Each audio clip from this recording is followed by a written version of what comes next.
Krishna. Hare Alors, Krishna. voilà, aujourd'hui, je suis avec Narayani Mataji, la dévote qui coordonne la production des livres en langue française pour le BBT. Elle se trouve actuellement en Suède. Merci beaucoup, Narayani, d'être là. Hare Krishna, mon plaisir. Voilà. Alors, c'est vrai que on a tous des livres de Srila Prabhupada, on les présente, on les lit comme ça. Mais en quoi consiste vraiment le BBT? C'est quoi le BBT? Ah, OK. Ben, c'est beaucoup de choses, hein? Et puis, ben, des fois, au cours des années, on s'ajuste, hein, parce qu'il y a plusieurs années, c'était avec les films, on imprimait les livres à partir de films. Maintenant, c'est des fichiers avec l'ordinateur. Avant, on envoyait des films là, concrètement à l'imprimeur par des services, un service postal privé là, comme DHL. Maintenant, c'est par Internet. On donne les fichiers par Internet. Alors, tout est différent. Mais le BBT, c'est donc, ça commence dans chaque pays, disons chaque pays de l'Europe, Slovénie, Roumanie, la Hongrie, l'Allemagne, le Danemark, la Norvège. Bon, alors, il y a les équipes de dévots qui traduisent des livres dans chaque pays. Oui. Et puis, il y a une personne attitrée qui est en contact avec l'équipe BBT qui fait la mise en page, disons, la maquette, décider les couvertures, les images. Alors, C'est-à-dire que c'est pratiquement un travail d'équipe, ça. oui, c'est une grande équipe. Alors, il y a l'équipe du pays respectif, Oui. parce que traduire, c'est pas juste traduire. Il y a quelqu'un qui revise la traduction. Il y en a un autre qui revise juste pour l'orthographe. Il y en a un autre qui revise pour la fidélité avec l'anglais. Des fois, il y a quelque chose qui nous échappe. Oui. Même des fois, on oublie un paragraphe. Quelqu'un a oublié carrément un paragraphe. Hein, ça arrive. Oui. Donc, déjà, c'est pas juste un traducteur. Hein? Déjà, l'équipe de traduction du pays respectif, c'est plusieurs personnes. Plusieurs personnes. Oui, oui. Et, par exemple, toi-même, ça fait combien de temps que tu es affilié, disons que tu sers dans le BBT? Ben moi, il y a plusieurs années, hein, j'étais en France directement quand j'avais commencé. Oui. Et puis à ce moment-là, il y avait les dévots seniors, là, les dévots qui avaient déjà de l'expérience. Et puis, j'avais pris donc de l'expérience avec eux. Il y avait Gopaswami, il y avait Jyotirmayi, entre autres. Oui. Il y avait Nitai Gaurasundar. Et puis c'est là qu'on a vu, on avait besoin de quelqu'un qui revise, qui vérifie avec l'anglais. On avait besoin de quelqu'un qui fait la saisie des corrections. Ça, c'est moi qui le faisais. On avait déjà l'ordinateur. C'était nouveau. On avait un ordinateur. Je faisais la saisie. On imprimait tout sur papier. Alors, ceux qui revisaient avec papier. Et puis, bon, il y avait Jyotirmayi qui revisait. Moi, je faisais la saisie de ses corrections. Après, il y avait Krishna Charana, l'épouse de Gopaswami, qui revisait surtout pour l'orthographe. Hein? Elle était très bonne, elle lisait. Elle voyait. Puis moi, je faisais les saisies. On avait quelqu'un qui revisait pour le sanskrit ou bengali, l'orthographe, en comparant avec l'anglais. Maintenant, le BBT, c'est différent. Comme tous les versets, maintenant, c'est automatique. On les a déjà, ils ont été vérifiés et puis ils sont insérés automatiquement. On n'a pas besoin de les vérifier. Alors, on a beaucoup, beaucoup d'automatisme maintenant. D'accord. Il y a même un dictionnaire qui va lire tout le texte et puis qui automatiquement va voir si le mot brahmana, mettons qu'on a oublié une barre sur un A. Oui. D'accord. C'est de plus en plus automatique. Oui, Ouais, ça facilite. Hein? Oui, ça facilite parce qu'à la longue, avec plusieurs langues, il faut trouver un système là, pour automatiser comme ça ces choses-là. Oui, oui. Sinon, c'est beaucoup d'ouvrages et puis le risque d'erreur est toujours là. Hein. C'est trouver quelqu'un pour le faire qui a la patience et puis qui va tout voir, c'est pas évident. Ouais. Est-ce que ça veut dire que dans les bâtiments du BBT où tu es, là en Suède, c'est-à-dire le BBT, c'est pour toute l'Europe ou une partie de l'Europe? Presque tout. On n'a pas la Grèce. La Grèce, c'est le BBT de la Méditerranée. La Grèce, l'Italie. On n'a pas non plus l'Espagne. Oui. Je ne sais pas si l'Espagne produit ses livres avec l'Amérique du Sud, peut-être, je ne sais pas. Ouais, l'Espagne, le Portugal.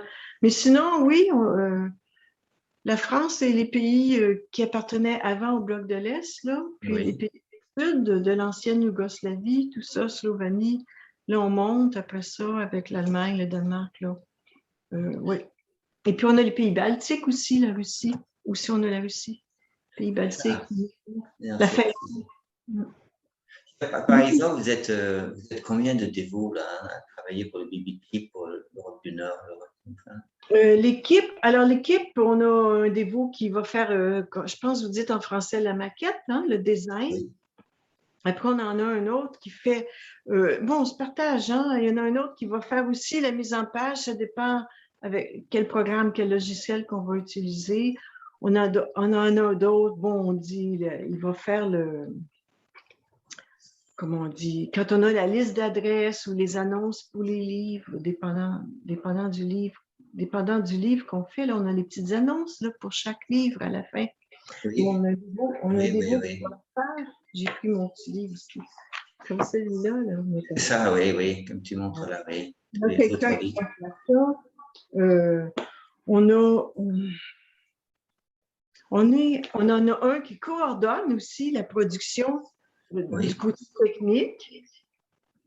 Il y a Hare Krishna Prabhu, il y a Hare Kirtan Prabhu qui fait le design, il y a Keshori qui supervise, il y a Vrindavan Priya qui fait aussi des maquettes, il y a Ananta Krishna aussi, 5. Il y a la personne qui va faire le design de couverture. Oui. Là, comme on a Mangala Vati, qui est aussi française, qui a fait la couverture de l'Upanishad. Oui. Donc là, c'est 6, là, si j'ai bien compté, 6 de l'équipe du BBT. Et eux, ils font affaire avec toutes les langues. Hein? Alors, on a un système, c'est comme un site, là, sur un site, là, ce qui est tout organisé. Parce qu'il faut qu'ils sachent où ils en sont, hein, avec chaque langue. Là. Est-ce que ça veut dire qu'un livre qui est traduit en plusieurs langues, mettons européennes, c'est généralement la même maquette, la même page de... Pas nécessairement, mais parfois on suggère. Hein? Parfois on va dire, comme ça dépend de la langue, parce qu'il y a des langues dépendant de la ponctuation qu'on ne peut pas faire exactement le même genre comme les espacements, l'espace entre les lignes. Là. Oui. Alors, oui, on voit, oui. Si c'est une langue qui a des accents sous les lettres puis au-dessus des lettres, ben, il faut un petit peu plus d'espace, mettons. Hein? Ça dépend des langues. Alors, il y a des langues avec lesquelles c'est possible d'avoir exactement la même chose. Il y a des langues avec lesquelles il faut ajuster. Hein? D'accord. Souvent, on suggère, quelqu'un va dire, oui, on vient de faire tel livre, telle langue, oui, est-ce que ça irait? Oui. Ou la couverture, comme la Norvège. La Norvège imprimait aussi le nectar d'instruction, le Padeshamrita, en même temps que les Français, alors ils ont la même couverture. D'accord. Ils ont la même couverture, oui. Alors oui, disons, avec tous ces livres qui sont imprimés dans différentes langues, on dirait que ta vie depuis quelques années, elle est centrée sur les livres, comment produire des livres, comment trouver des idées pour que ça soit attirant, hein, avec les bonnes proportions, les bons papiers, tout ça. Alors, c'est quoi tes réalisations dans ce service spécifique? Oui. Je sais pas, des fois, je sais pas comment dire, parce que ça fait tellement plusieurs années, tu sais, ça devient juste naturel, tu sais, partie de la vie. Si on mange ensemble, une fois, il y avait des invités, d'autres dévotes, on se parlait sur différentes langues, on se disait des détails, le sanskrit, c'est comme naturel, le sujet de conversation. J'étais à l'extérieur, tu sais, je serais étonnée, j'imagine, ou la première fois que j'avais vu une vitrine avec beaucoup de livres de différentes langues, c'était impressionnant, tu sais. Mais maintenant, c'est naturel, tu sais, c'est comme, on vient tellement habitué.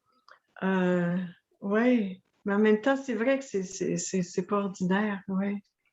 Ici, dans la salle de Prashadam, ben, c'est pas rare, hein? On pouvait être quatre personnes, puis 4-5, et puis ici, il y en a 2 qui se parlent en russe, d'autres, ici, il y en a une qui passe en français, elle connaît le français, elle vient de la Suisse, je lui parle en français, une autre qui passe en suédois, l'autre en anglais, tout à coup, il y a une autre qui passe en allemand, puis on passe une langue comme ça, puis on ne comprend pas toutes les langues, mais c'est normal d'avoir plusieurs langues à la même table, comme ça, tu sais. C'est juste normal. En Très même temps, international. Ouais. quelque chose que j'allais dire en même temps, par exemple, c'est que maintenant, chaque dévot travaille de son pays respectif. Alors, on n'est plus comme avant, là, avec plusieurs dévots de plusieurs langues comme ça, à la même table. C'est rare, hein? C'est rare. Et aussi, les dévots qui font les maquettes, là, la mise en page, le design, les couvertures, les images, ils sont tous chacun dans leur pays respectif. On travaille à distance, hein? On travaille tous à distance maintenant. Oui. Tandis qu'avant, c'était sur place, ben, il y a plusieurs années. Avant l'an 2000, c'est à partir de l'an 2000 qu'on a commencé, ça a commencé à se disperser parce que la technique a beaucoup avancé. À partir de l'an 2000, ça a commencé le petit à petit, et puis tout à coup, ça a été très vite, la technique, très, très vite, oui. D'accord, oui. Oui. Alors, par exemple, comme tu coordonnes le BBT français, hein, comme il y a beaucoup de dévots qui parlent français dans le monde, hein, Oui. la France, le Canada, la Belgique, et puis pas mal de pays en Afrique aussi. Hein, oui. Alors, j'imagine que tu es en contact avec des dévots un peu de tous ces pays francophones, de certains. Ben oui, un peu, plus ou moins, ça dépend des pays. Mettons, disons, la Belgique, pas directement, pas toujours directement. Je suis en contact avec les dévots qui aident avec les livres. Hein? Bon, en ce moment, au Canada, il y a Sarada qui aide beaucoup. Sarada était avec la production des livres dans les années 80 avec le Bhagavatam. Oui. Alors, elle a beaucoup d'expérience et puis elle est très bonne avec le proofreading. C'est la révision, là. Elle va trouver les erreurs. Alors, maintenant, je suis très contente. Elle travaille avec les livres encore. Des fois, au Canada, je téléphone à un autre dévot aussi, comme ça. En France, qui j'ai en France? Maintenant, parce que ça change avec le temps. Au début, dans les années 80, quand j'étais en France, disons vers la fin des années 90, j'avais gardé contact avec les dévots qui étaient là, mais ça change avec le temps. Bon, il y a Nitai Gorasundar avec qui je suis encore en France. Au Québec, c'est sûr, il y a Vishnurata qui est un traducteur. Il y a Priya Bhakta avec qui je suis en contact, qui sont traducteurs. En Belgique, c'est indirectement Vishnumurti il y a le BLS qui achète les livres du BBT. C'est indirectement comme ça. J'en oublie, j'ai peur d'en oublier. En Afrique, avant, il y avait Bani Tai Prabhu avec qui j'étais en contact régulièrement, mais là il a quitté son corps. Ouais. C'est-à-dire que, par exemple, pour l'Europe, le BBT, il produit les livres et après, c'est BLS avec Vishnumurti, qui est à Bangladesh, qui s'occupe de la distribution des livres dans les différents pays francophones. Pas vraiment la distribution. Chaque pays décide combien de livres qu'ils veulent avoir. Le Canada décide combien de livres. Oui. La Suisse décide combien de livres ils veulent avoir. La France décide combien de livres ils veulent avoir. Et Vishnumurti est responsable de l'achat de l'imprimeur. Il achète au BBT, il les reçoit de l'imprimeur. D'accord. Il les reçoit de l'imprimeur. Et là, si la Suisse veut des livres, la Suisse va se les procurer à partir de BLS, disons. Et la Belgique, bon, ils sont sur place. La France va se les procurer à partir de BLS en Europe. En Afrique, ils les reçoivent directement. L'Afrique a déjà fait des commandes. Alors, l'imprimeur envoyait les livres directement en Afrique.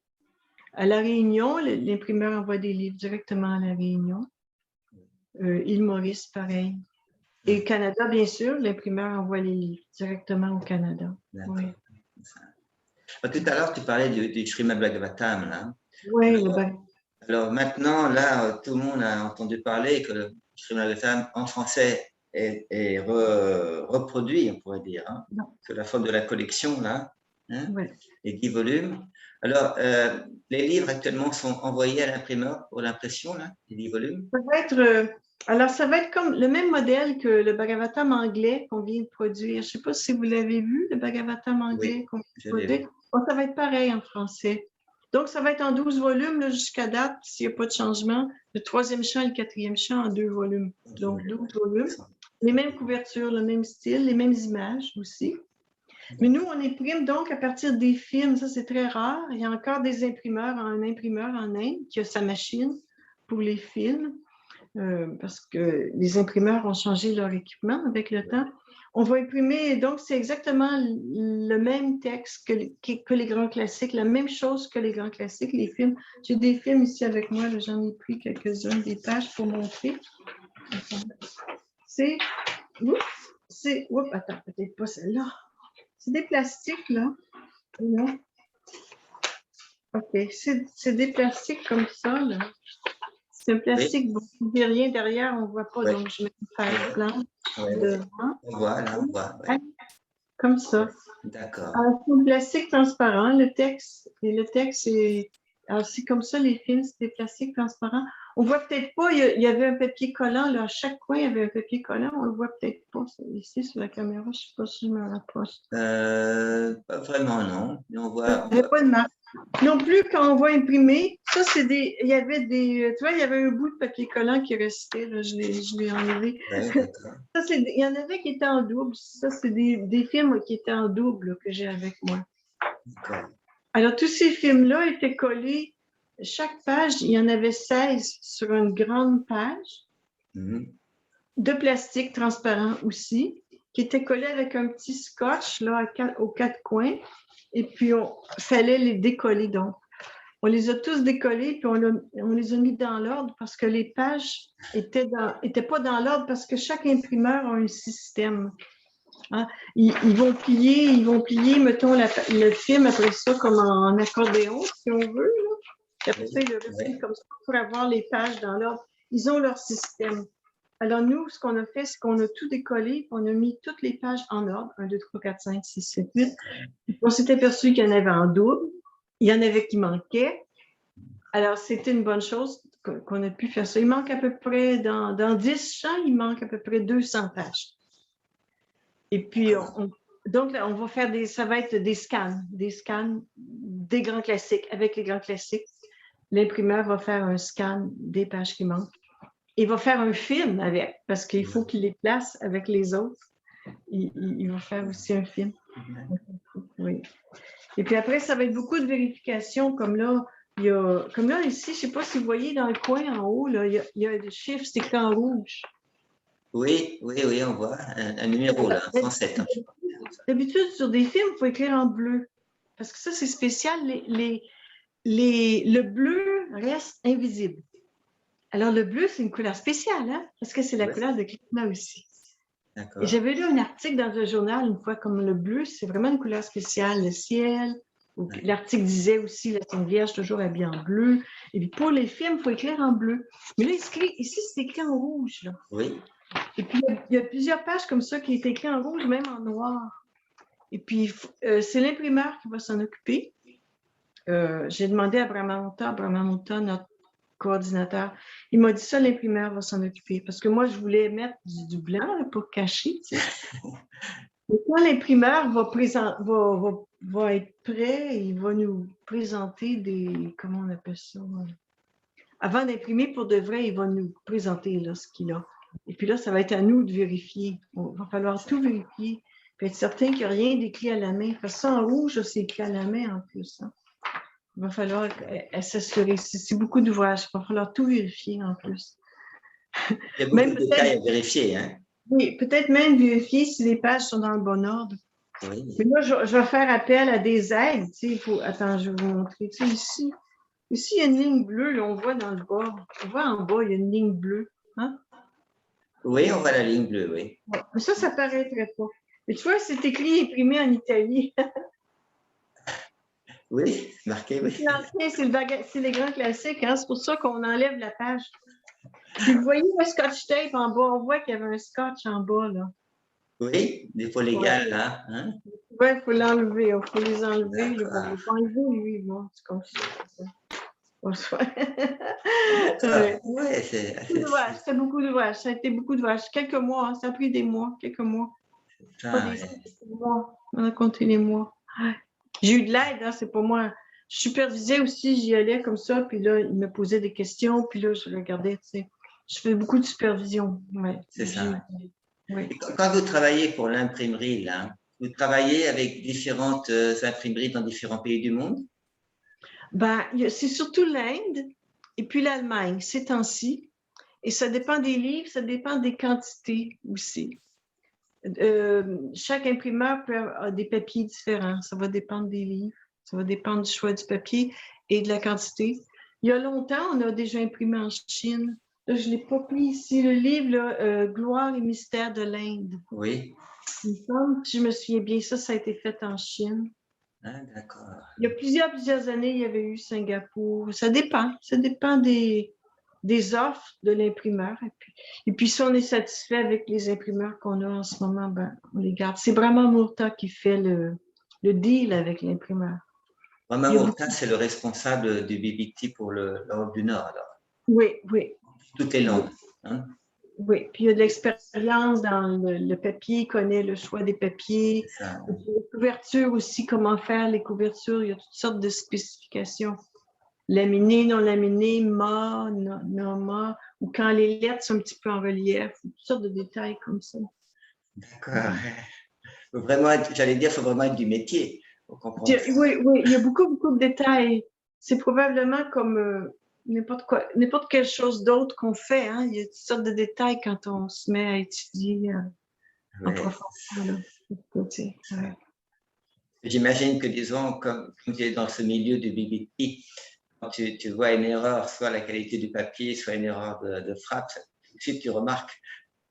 Ben moi, le papier, je ne suis pas très versée dans le papier, personnellement. Je ne connais pas trop. Mais si une erreur de mise en page, si je vois un livre, disons, des fois on voit des livres, ou si je lis quelque chose, s'il y a une faute d'orthographe ou une faute de mise en page, ça me saute aux yeux tout de suite, hein, c'est sûr. C'est On me dit, oh là, c'est quoi ça? J'imagine. Alors, tu sais, quelquefois, quand on parle de Srila Prabhupada, on dit Srila Prabhupada, l'acharya fondateur de l'ISKCON, on dit Srila Prabhupada, l'acharya fondateur de BBT. Alors, comment il a créé ce BBT, Srila Prabhupada? Comment c'est organisé au niveau international? C'est un genre de question que je ne connais pas trop la réponse, hein, faut vous dire franchement. Mais je sais que les BBT Trustees, ils sont 4, c'est pas 5, parce qu'il y a le BBT de l'Inde, il y a Oui, Méditerranée, il y a ici le nord de l'Europe, il y a l'Est, l'Asie, mettons, le Japon. Donc déjà, ça fait 4. Puis il y en a peut-être un autre. Ben, ils se réunissent hein, chaque année, ils se réunissent. c'est ça, oui. Et le budget, par exemple, le BBT, c'est indépendant de l'ISKCON. C'est une Indépendant, oui, entité tout à en fait elle-même. Hein? indépendant. Hein? Oui. Hein, Et c'est ça. chaque BBT a son budget indépendant aussi. D'accord, oui. L'un et l'autre. Il faut que ce soit indépendant. Oui.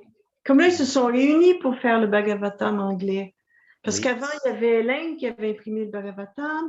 Il y avait eu une autre fois les États-Unis. Et puis, je ne sais pas s'il y avait eu l'Australie.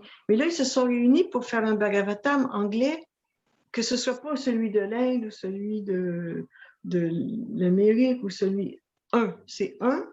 Et qui a été, après ça, l'imprimeur en a envoyé des copies aux États-Unis, en Angleterre, en Inde, en Australie. C'est le même Bhagavatam anglais. c'est ça, oui. Là, ils se sont réunis, ils en ont parlé, ils se Oui, sont pour décider donc comment procéder, tout ça. c'est ça, oui. Ouais. C'est pour qu'il y ait un standard général pour toutes les grandes langues du monde, au moins. Oui, oui, oui. Ah oui, c'est certain. C'est normal, c'est pratique. Hein.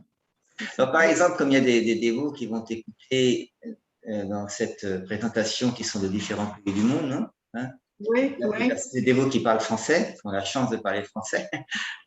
Quel message tu pourrais faire passer par rapport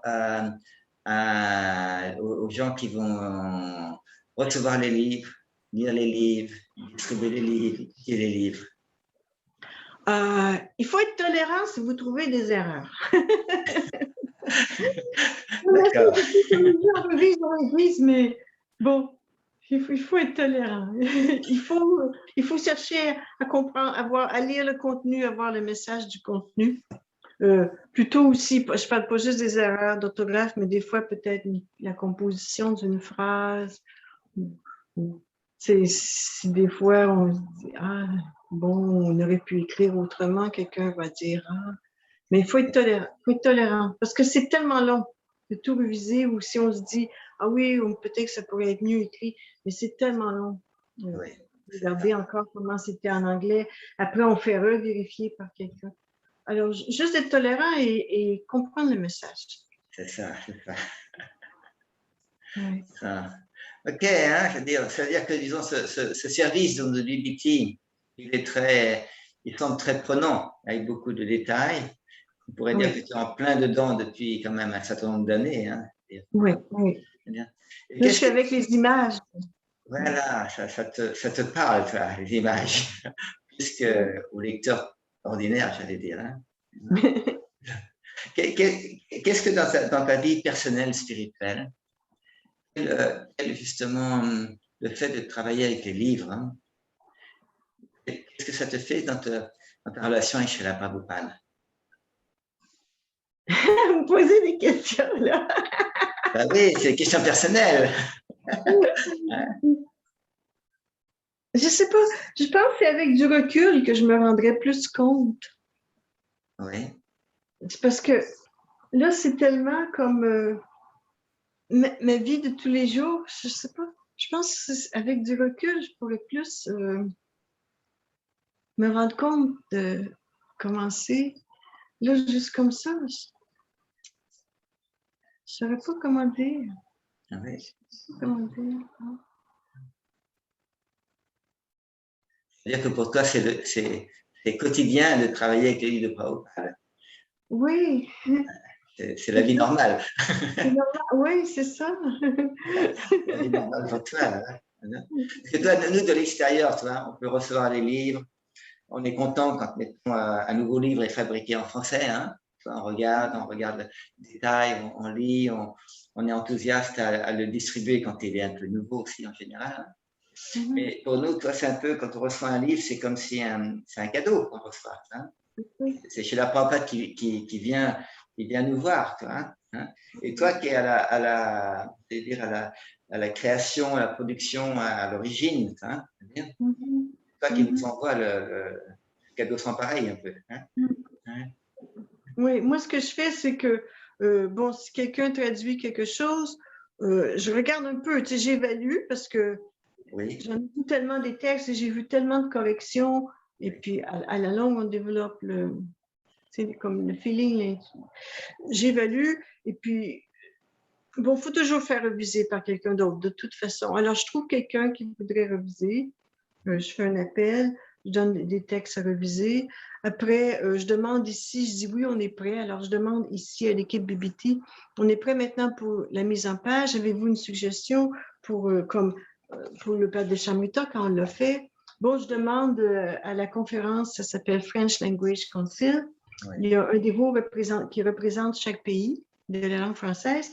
Est-ce que vous voulez un modèle de poche avec couverture souple? Oui. D'autres genres de modèles, couverture rigide, bon, au Père Deschamps-Muta, c'est rare. Mais avec d'autres livres comme Bhagavad Gita, on demande petit format. Ils avaient demandé un petit format. C'est pour ça qu'on avait fait une petite Gita.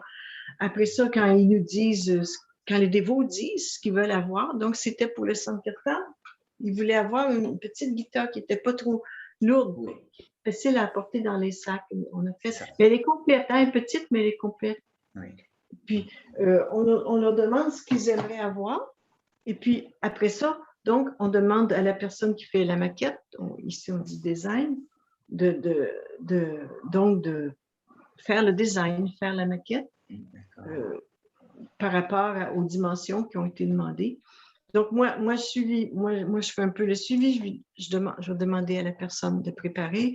Après ça, je vais demander les images. Je vais demander à quelqu'un quelle image. Alors là, l'autre va me proposer, oui, on vient de faire la Bhagavad Gita en allemand. Regarde, on a ces images-là, si ça va. Je dis OK. Après, je les propose quand même à la conférence French Language Council. Je leur montre, êtes-vous d'accord? Des fois, il y en a qui vont dire oui, mais il y a telle image, comme le cheval, là, tu sais, les chevaux là, qui représentent les 5 sens. Ah, on aimerait avoir cette image-là dans la Bhagavad Gita. OK, donc je demande. Après ça, je trouve quelqu'un, si on n'a pas les légendes, le texte sous chaque image. Des fois, c'est moi qui le fais, ou je trouve quelqu'un pour l'écrire, pour le taper, le petit texte qu'on met sous chaque image. Et puis, ah oui, ben, quand on a la maquette, quand on a le texte, il faut faire la justification après. Bon, ça, souvent, c'est moi qui le fais parce que je connaissais, il y avait personne qui était entraîné pour le faire. Mais à la longue, bon, à la longue, le système, c'est beaucoup perfectionné aussi. C'est presque parfait. Il faut surveiller les coupures. Tu sais, quand un mot est trop long, puis qu'on coupe, là, comme Oui. si on... je ne sais pas quel mot qui est très long, qu'on pourrait dire. En tout cas, maintenant, on a un système qui reconnaît la langue en question et puis qui va couper aux bonnes places. Bon. Mais il faut vérifier. Alors, il faut vérifier. Alors, encore une fois, des fois, c'est moi qui le fais ou d'autres fois, je trouve une personne pour le faire. Là, je lui dis à la personne, prends ton temps parce que je ne vais pas le vérifier. Tu sais, il faut que j'avertisse. C'est pas qui dit que je vais le faire, ça dépend. Et puis moi, bon, donc, après ça, est-ce qu'on a la table des matières? Est-ce qu'on a le glossaire? Est-ce qu'on a la liste des adresses? Est-ce qu'on met des annonces ou on n'en met pas? La page copyright du début, je vérifie si on a tout. Et puis, comme ça, tu sais, ouais. D'accord, oui. Il y a les autres de l'équipe qui m'aident, tu sais, des fois ils me le disent, Narayani, t'as pas oublié, je sais pas quoi, là, mais... Ah, OK. C'est Ouais. vrai. C'est toute l'équipe en même temps qui voit, hein, qui supervise aussi en même temps, surtout à la fin. À la fin, on présente, là, puis tout le monde regarde. Hein. Tout le monde de l'équipe regarde pour voir. C'est vrai. Alors là, par exemple, après le Srimad Bhagavatam, quels sont les prochains livres qui vont être Oui, après le Bhagavatam, c'est le nectar de dévotion. Hein? nectar de la dévotion. Ouais. Oui, c'est le nectar de dévotion qui est le plus important à faire.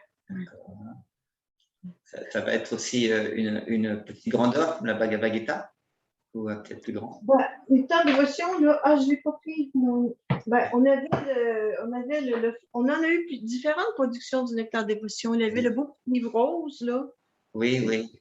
Il y en a un qui a été brun, puis il y en a un qui a été fait avec l'édition des grands classiques. Oui, aussi. ça, oui. Et là, je ne sais pas, on n'a pas décidé encore. C'est en discussion, on n'a pas décidé. J'en ai un ici en anglais. En anglais, c'était la collection Les Livres Blancs. Là, oui, oui. Plus petit. On n'a pas décidé encore. Mais là, on lit le texte, il y a des mises à jour. Il y a des fois, il y avait des mots sanscrits. Peut-être les dévots à l'époque ne comprenaient pas bien quel mot que c'était. Mais avec le temps, maintenant, on sait. Et puis, il y a des erreurs. C'était pas ce mot-là. Shri Prabhupada avait dit Ragatmika, on a écrit Raganuga. Il y a des erreurs de mots. Donc, on revise le texte comme ça. Il y a des erreurs de versets, des citations. Bon, disons une citation qui vient de Purana, Bhagavad Purana. Ah, c'était pas ce livre-là, c'était un autre livre ou c'était un autre numéro. Il faut reviser comme ça, des corrections. D'accord. Ça veut dire, disons qu'il faut, c'est un travail de grande minutie. Hein. Oui. Ici, c'est Sarada qui va le faire. Sarada va tout réviser. Oui. Sarada m'aide beaucoup. Elle aide beaucoup. Oui. D'accord. Hein. Bah, disons, c'est quand même bien qu'en français, tu vois, le BBT est toujours actif. Oui. On a quand même, ces dernières années, on a eu quand même plusieurs livres, hein, la Bhagavad Gita, le Palais de Charita, Science et Conscience, tout ça. Et on va avoir bientôt le Srimad Bhagavatam. Hein. Je l'ai ici. Et là, le Bhagavatam s'en vient, le petit goût supérieur. Oui, il y a plusieurs livres quand même. Et puis, on a fait Par-delà aussi. Par-delà, on l'a imprimé. C'est un bon livre pour distribuer. Par-delà la naissance et la mort. Oui, oui. Par-delà, c'est un bon livre. Des livres qui peuvent être plus faciles à lire pour les gens, premier contact. Comme ça. Oui, pour distribution massive, c'est un bon. Oui, c'est ça, ouais. Ok, ben, merci beaucoup pour toute cette présentation détaillée. Hein. Je voulais dire quelque chose avant de finir, au cas où que des personnes qui regardent la vidéo mais qui ne connaissent pas, c'est le Seigneur Jagannath ici en arrière.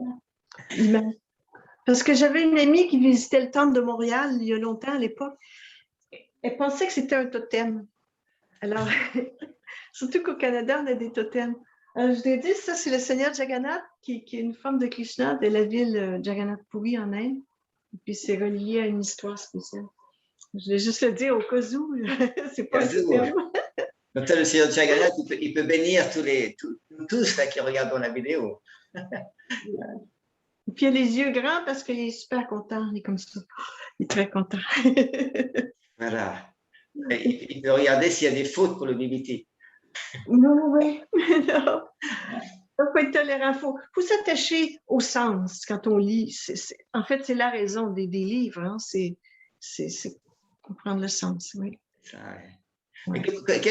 Pour conclure, je dirais toi qui fait un service de spécialisation pour que ce soit pas au niveau de la traduction, soit bien mis en page, qu'il n'y ait pas d'erreur de ponctuation, tout ça.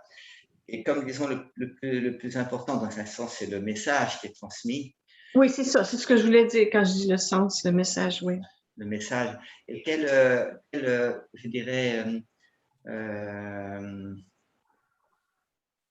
attitude tu pourrais recommander pour qu'on puisse essayer d'assimiler le message de Srila Prabhupada dans ses livres? Quelle attitude, nous, idéalement, ce serait bien qu'on développe pour comprendre vraiment le message de Srila Prabhupada?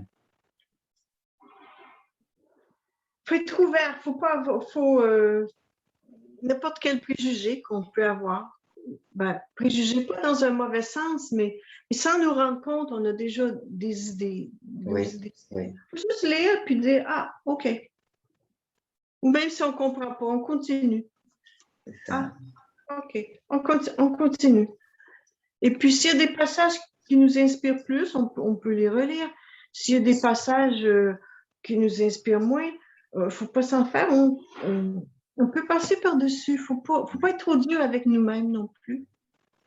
Et puis, comme le Bhagavatam, moi, je sais qu'il y a des chapitres que j'aimais moins. Ça fait plusieurs années quand je l'avais lu dans les débuts, des années 80. Oui. Je passais vite. Il ne faut pas s'en faire, il ne faut pas être dur avec nous-mêmes. Puis il y a d'autres genres de chapitres, d'autres genres d'histoires, d'autres genres d'inspiration avec lesquels en anglais, on dit « we can relate ». Alors, il ne faut pas hésiter à les lire plus souvent, ceux-là. Et il ne faut pas se sentir mal, se sentir coupable, mais toujours rester en contact avec quelque chose, avec des livres. Si quelqu'un lit la lecture de Nectar Dévotion, qui n'est pas un livre facile, il trouve ça trop difficile, bien, il faut lire le livre. Ah, avec le livre de Krishna, je me sens bien de lire le livre de Krishna. Oui. Comme ça, il faut se donner une chance. Ouais. Oui, c'est un beau mot. Donner une chance de comprendre les livres de la Prabhupada pour avancer spirituellement. Parfois, le Chaitanya Charitamrita, il y a des dévots qui ont du mal avec la Dilila. Oui. Tandis que le Madhya Lila, c'est plus comme en forme d'histoire. Hein? C'est les divertissements, plus d'histoire. Puis Antya Lila, c'est aussi des histoires, mais très avancées. Mais moi, je n'hésite pas à dire à quelqu'un, commence avec le Madhya Lila. Je n'hésite pas. Puis après, la personne, à la longue, on est attaché au livre, au passant. Après, on peut revenir à la Dila. Et puis des fois, c'est quelqu'un qui va nous raconter, nous en parler ou nous l'introduire. Oui, c'est ça. Et puis, dans ce sens-là, faut pas trop être trop sévère avec nous-mêmes. Oui. Bon conseil, ça. Ouais. Donc, c'est personnel. En même temps, c'est très personnel. Il y a d'autres personnes, selon leur caractère, ils vont dire non, je commence du début à la fin, mais je ne vais pas commencer au milieu. Mais ça dépend aussi des caractères de chaque personne. Voilà. Merci beaucoup pour avoir partagé Mon plaisir, c'est réalisation. Et puis vous informer sur un peu le processus du BBT, de la création à la production. Et merci beaucoup pour ce service tellement important pour que tous les dévots du monde francophone reçoivent des livres pour les lire nous-mêmes, pour les assimiler, les distribuer. Hein. Oui. Oui, il s'agit ensuite de les distribuer et de les lire aussi nous-mêmes. Ouais, hein. Okay, merci beaucoup. Merci à vous. Hare Krishna. Hein. Hare Krishna. Merci.